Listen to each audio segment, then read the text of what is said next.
Bismillah ve elhamdülillah ve salatu ve selamu ala Rasulillah. El-Vadih fi usul fiqh degan kitobning davomini o'qiylik. Biz shar'iy hukmlarni cho'ng jihatdan taklifiy hukm va badiiy hukm deb ikkiga ayirgan. Badiiy hukm deganimiz Xitobullohi taala al-mutaalliq bi af'alil mukallifin va da'an deb aniqlangan to'q. Badiiy hukmlarning birinchisi sabab biz buni oldin dars so'zlab bo'ldik. Shartga keldik. Ikkinchi hukm shart. Şart degan nima degan? Şartu ma yalzamu min adamihi al-adam va la yalzamu min wujudihi wujudun va la adam. Şart deganimiz uningki yo'qligidan yo'qlik kelib chiqadi. Ya'ni shart bo'lmasa, u hukm bo'lmaydi. Lekin shart bo'lmasa, uningdan hukmning bor bo'lishi yoki yo'qligi kelib chiqmaydi. Buni hozir misol keltirsak, texnik tushunish bo'ldi. Masalan, tahorat namozning sahih bo'lishi, durust bo'lishining sharti. Taharatsizlik, yani taharatning bo'lmasligi namozning durust bo'lmasligini keltirib chiqaradi. Ammo taharatning bo'lishi namozning durust bo'lishini keltirib chiqarmaydi. Namoz chunki taharat bor bo'lsa-mu, boshqa shartlar tepilmagan vaqtida namozningki durust bo'lmasligini keltirib chiqaradi.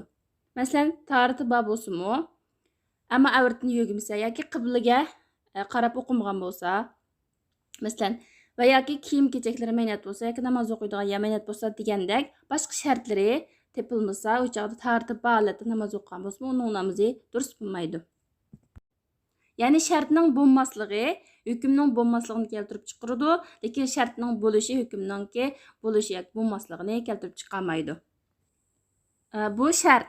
Rukunmu ham rukunning bo'lmasligidan hukmning bo'lmasligi kelib chiqadi. U buningda rukun shartga o'xshaydi.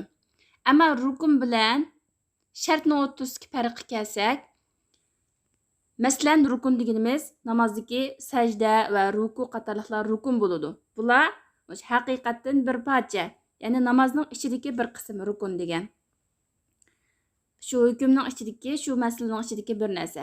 Ammo shart deganimiz haqiqatning sirtidagi narsa. Masalan, tahorat u namozning ichidagi narsa emas, namozning sirtidagi bir narsa. Ikkisining farqi shu. Rukun deganimiz shu ishning yoki shu masalaning, shu haqiqatning shu bir ishning biz o'tirib qo'yayotgan shu masalaning ichidagi narsa, shart uning sirtidagi narsa. Shart ikki turli bo'ladi. Birinchi shart vujub. Shart vujub deganimiz shu hukmning vojib bo'lishining sharti.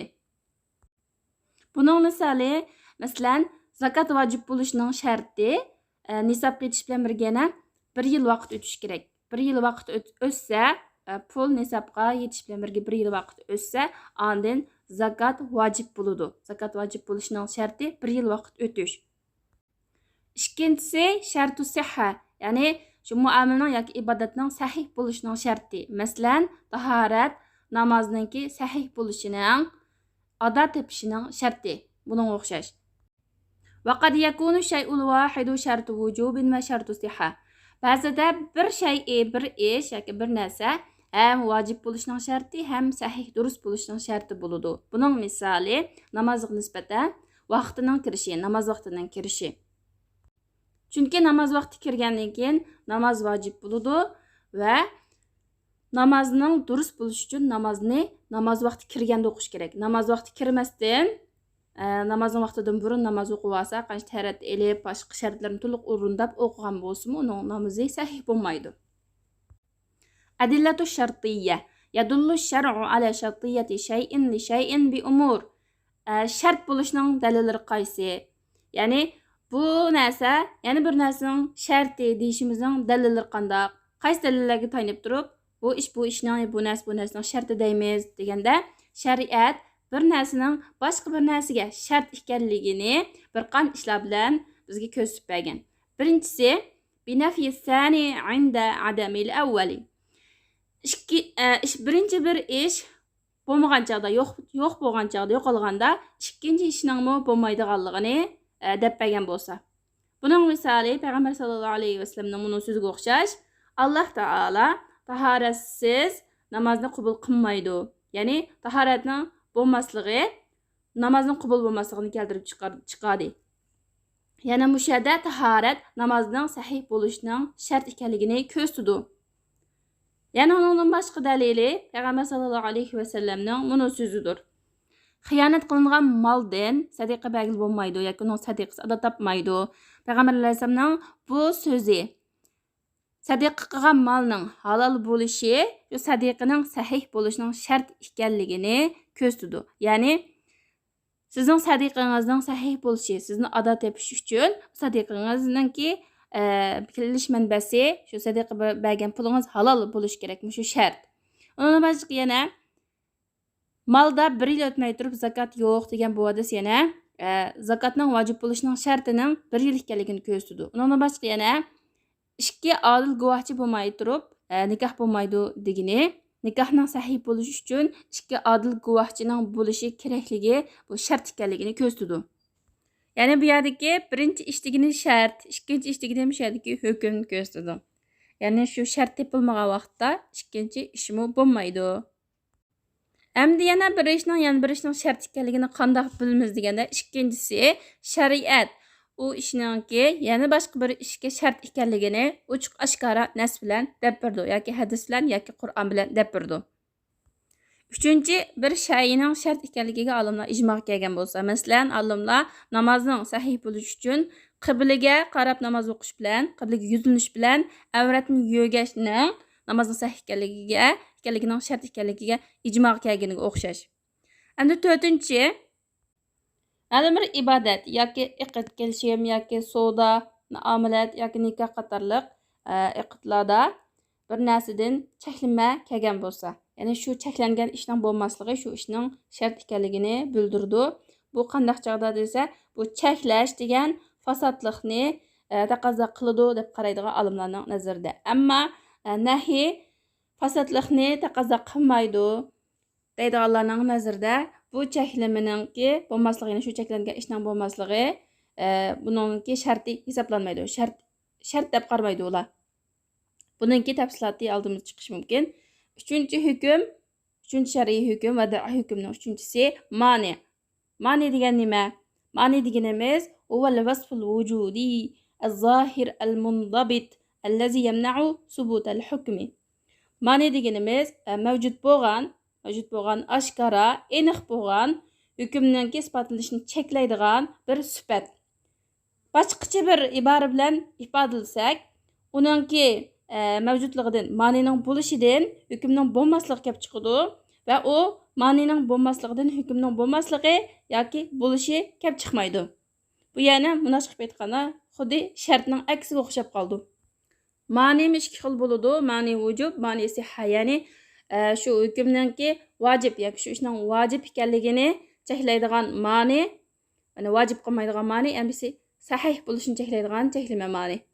Buning misoli bir kishini tajovuz qilib qasddan o'ldirsa, uningga qisos vojib bo'ladi.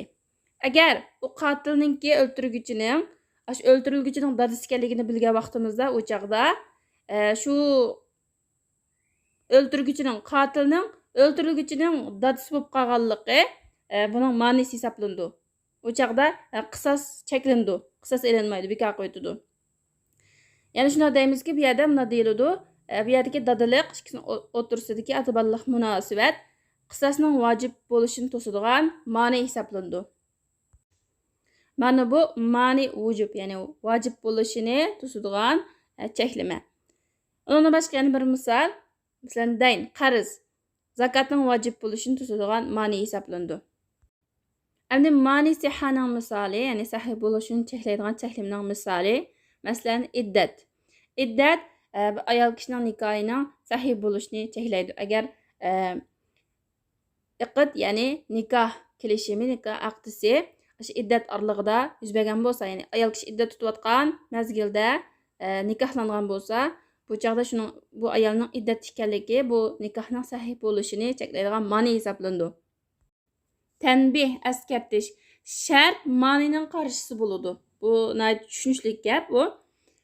Chunki ma'nining bo'lmasligi shart va shartning bo'lmasligi bu ma'ni hisoblandi. Shuning uchun ba'zi faqihshunos olimlar ularning so'zlarida ma'nini tilga olmaslik bilan ular kifoya qilgan.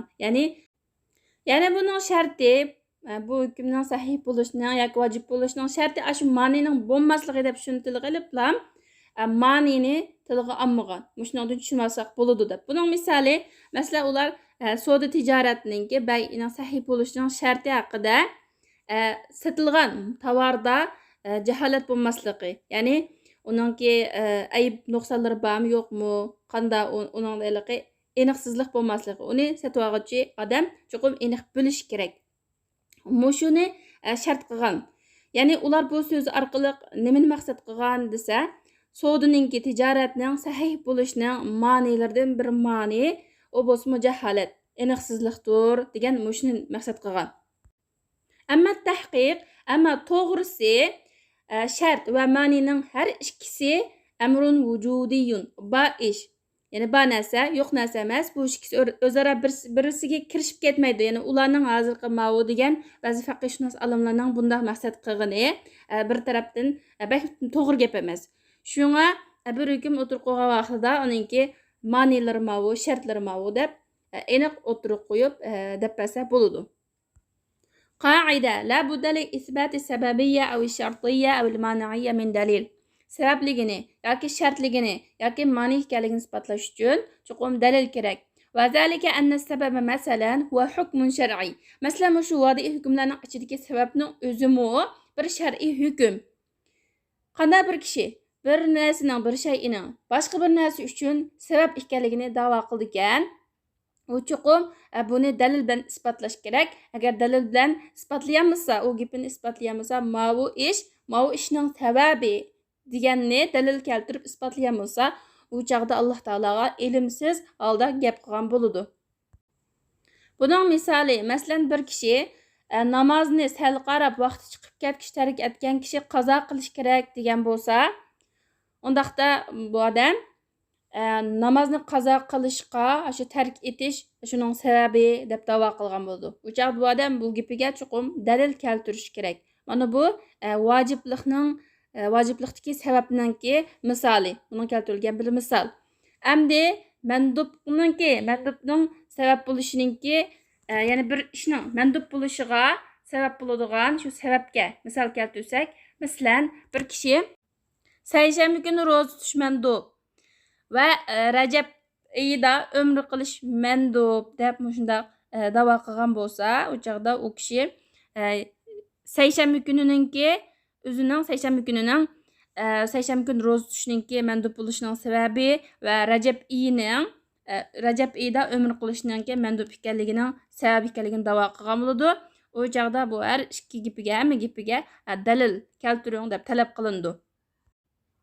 Shundaqla haram bo'lishiningki sababi, makruh bo'lishining sababi qatorliqlardimi shuna dalil keltirish kerak. Shundaqla bu sababdan boshqa yana ma'ni va shart qatorliqlardimi bu shay'i, ya'ni bir narsaning, ya'ni bir shay'ining ma'nisi yoki sharti deb da'vo qilgan bo'lsa, u chaqda dalil keltiring deb dalil talab qilindi. Agar dalil keltiramizsa, u chaqda Alloh taologa ilmsiz holatda gap qilgan bo'ladi. Vada hukmning yana birisi sihha, ya'ni sahih bo'lishi yoki ado bo'lishi.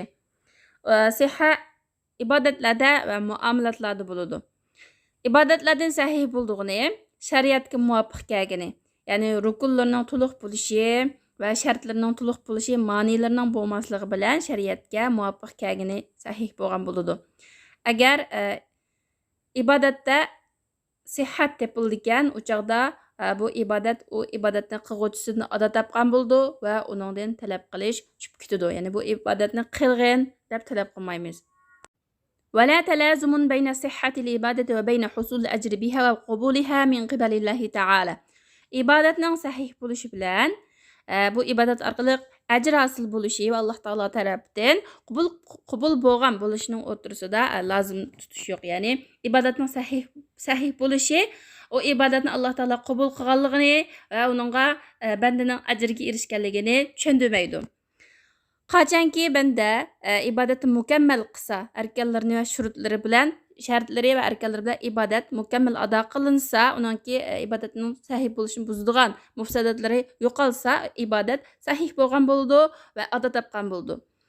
Lekin u ibodatni qarta ajr elishi Alloh taolo tarafga niyatin to'g'ri qilib yuzilnish va riya bo'lmaslik, shuning bilan ajr ondan hosil bo'ldi. Çünki Peygamber sallallahu aleyhi ve sellem əməllər niyyətlərə qarta buludu, niyyətlər bilan buludu. Hər bir kişiyə özününki niyyət qılğan nərsəsi buludu deganlik üçün. Muomalatlardagi sahih buluş. Bu deganimiz iqd kelishim shariatga xilof bo'lmagan bo'lishi.